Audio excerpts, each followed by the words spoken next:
नमस्कार दोस्तों, मेरे YouTube चैनल में आपका एक बार फिर से स्वागत है। दोस्तों, मैं आज आपको बताने वाला हूँ फ्रिज के अंदर लीकेज को किस तरह से पता लगाया जाता है, किस तरह से उसकी टेस्टिंग की जाती है। वही चीज़ आज आपको मैं वीडियो के अंदर बताने वाला हूँ। तो दोस्तों, अगर आप मेरे चैनल पर नए हो तो प्लीज़ चैनल को सब्सक्राइब करके बेल के आइकन को दबा लीजिएगा, ताकि आपको ऐसी ही टेक्निकल वीडियो की नोटिफिकेशन हमेशा मिलती रहे। तो चलो वीडियो स्टार्ट करते हैं। तो दोस्तों ये है डबल डोर फ्रिज। तो इसमें लीक है, तो हम आज इसमें पता लगाएंगे कि लीक कहाँ से है। तो दोस्तों सबसे पहले मैं आपको ये बता दूं, इसमें मैंने प्रेशर दे दिया है और अब इसको हम थोड़ी देर रखते हैं और बाद में पता लगाते हैं। तो मैं आपको बता दूं कि मैं साबुन का झाग करके देखता हूं कि कहीं से लीक तो नहीं है। तो मैंने साबुन के जो झाग है वो कर लिए हैं। और दोस्तों मैं आपको ये बता दूं कि मैं यहाँ से कैपिलरी बंद कर दिया हूँ और जो रिटर्न पाइप है वहाँ पर निप्पल जोड़ के मैंने वहाँ पर प्रेशर दे दिया है। तो मीटर से भी बिल्कुल भी नहीं निकल रहा है, ये देखिए बिल्कुल भी नहीं है। तो हम इसको थोड़ी देर रख देते हैं ताकि हमको पता चल सके कि ये लीक कहाँ से है। तो अभी मैंने कूलिंग कोयल है इसमें प्रेशर दिया है और मैं यहाँ से जॉइंट भी चेक कर रहा हूँ कि यहाँ तो लीक नहीं है। तो दोस्तों यहाँ पर बिल्कुल भी लीक नहीं है, ये देखिए बिल्कुल भी यहाँ पर लीक नहीं है। तो ये लीक कहाँ से है वही आज हम पता लगाएंगे कि अंदर तो नहीं है। तो थोड़ी देर हम प्रेशर को रखते हैं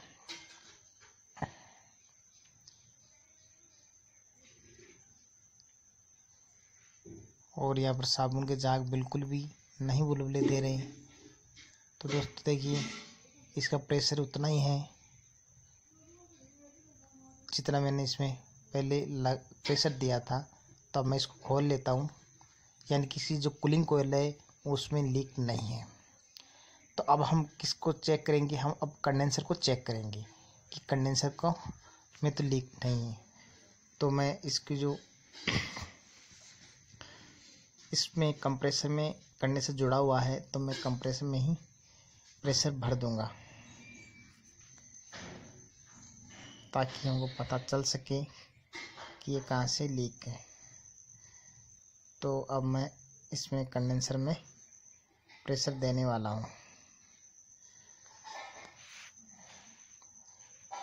तो मैं इसमें प्रेशर दे देता हूँ और प्रेशर धीरे धीरे बढ़ने लगा है। इसको मैं अच्छे से टाइट कर देता हूँ। तो प्रेशर धीरे धीरे बढ़ने लग गया है। अब हमको पता चलेगा कि ये कहाँ से लीक है। तो मैंने यहाँ फिल्टर को जो कैपिलरी निकली है इसको यहाँ से पैक कर दिया है। अब इसमें प्रेशर दे रहा हूँ।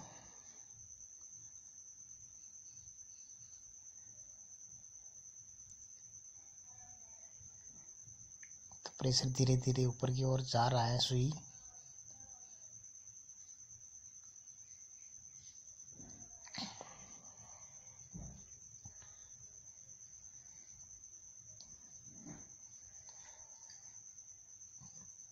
तो हमने देखिए 130-40 के लगभग प्रेशर दे दिए हैं।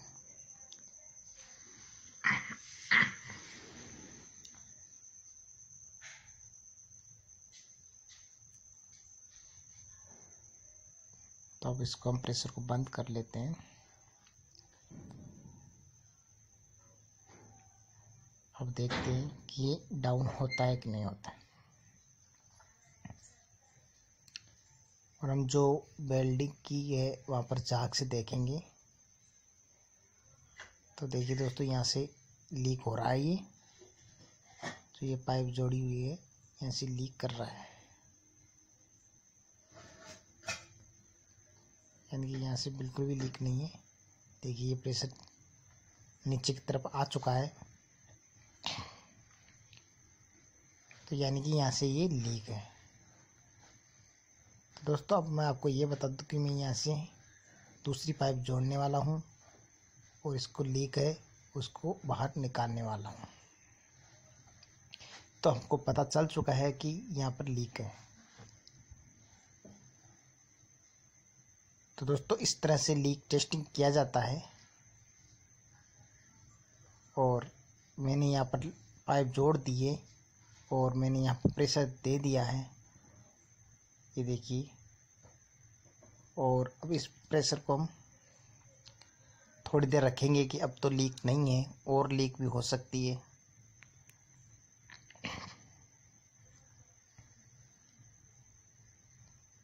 तो हम इसमें प्रेशर देते हैं और यहाँ तो बिल्कुल भी लीक नहीं है। यहाँ से भी देख लेते हैं कि लीक है कि नहीं है। तो जहाँ जहाँ पर हमने वेल्डिंग की है वहाँ पर चेक कर लेना है कि यहाँ पर तो लीक नहीं है।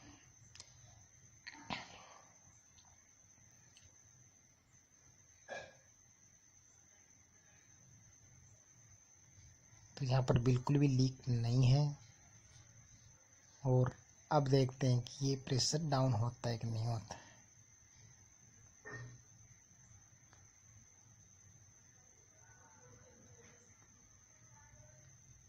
यहाँ पर भी बिल्कुल लीक नहीं है। तो दोस्तों थोड़ी देर हमको प्रेशर को रखना है और बाद में पता लगाएंगे कि इसमें लीक है या नहीं। तो यहाँ से बिल्कुल भी बुलबुले नहीं आते हैं जहाँ जहाँ वेल्डिंग की हुई है। तो इसका प्रेशर अभी तो वहीं पे है।